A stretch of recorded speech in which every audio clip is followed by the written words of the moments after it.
Friends, ఇక్కడ మీరు చూస్తున్నారు గోంగూర కాయలు. దీంట్లో ప్రత్యేకత ఏముందా అని మీరందరూ అనుకుంటూ ఉంటారు. అయితే గోంగూర గురించి మనకి తెలియని విషయం అంటూ లేదు. మనకి ఇష్టమైన ఫుడ్. అయితే మరి ఈ గోంగూర కాయల్లో ఉండే ఔషధ గుణాలు ఏమిటి అన్న విషయం గురించి మనం ఈరోజు తెలుసుకుందాం. తప్పకుండా చూడండి, చాలా చిన్న వీడియో.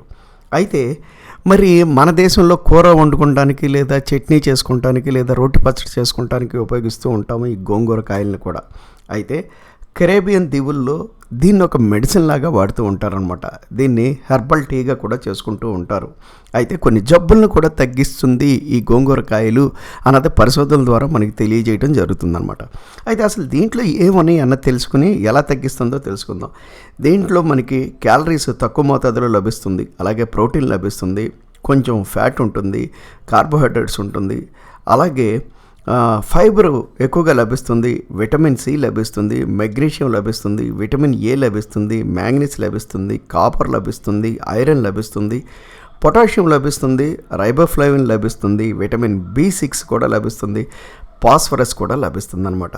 మరి ఇన్ని పోషకాలు కలిగిన ఈ గోంగూర కాయల్ని మనం యూటిలైజ్ చేస్తున్నామా అంటే వాడుకుంటున్నామా లేదా అన్న సంగతి గుర్తుపెట్టుకోండి. తెలిసిన వారు అయితే వాడుతూ ఉంటారు, తెలియని వారు వీలు కుదిరితే మీకు అందుబాటులో ఉంటే వాడుకోండి.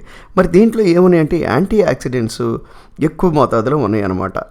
అదేవిధంగా ఇది దేనికి ఉపయోగపడుతుందంటే గుండె ఆరోగ్యంగా ఉంచడానికి కూడా సహాయపడుతుందని పరిశోధనల ద్వారా తెలియజేయడం జరుగుతుంది. అదేవిధంగా జీర్ణక్రియను ప్రోత్సహిస్తుంది, అంటే ఆరోగ్యకరమైన జీర్ణక్రియ ఏర్పడేలాగా చేస్తుంది.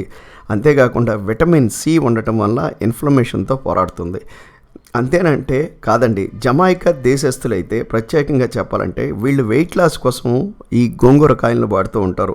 అదేవిధంగా యాంటీ క్యాన్సర్ కోసం కూడా వాడుతూ ఉంటారు. యాంటీ ఇన్ఫ్లమేటరీగా పనిచేస్తుంది. లోయర్ బ్లడ్ ప్రెషర్ అంటే రక్తపోటును తగ్గించే గుణం కూడా ఈ యొక్క గోంగూర కాయల్లో ఉంది. వీలు కుదిరితే వాడి చూడండి. నిజమే అయితే కామెంట్ చేయండి, ఒక్క లైక్ కొట్టండి తప్పనిసరిగా.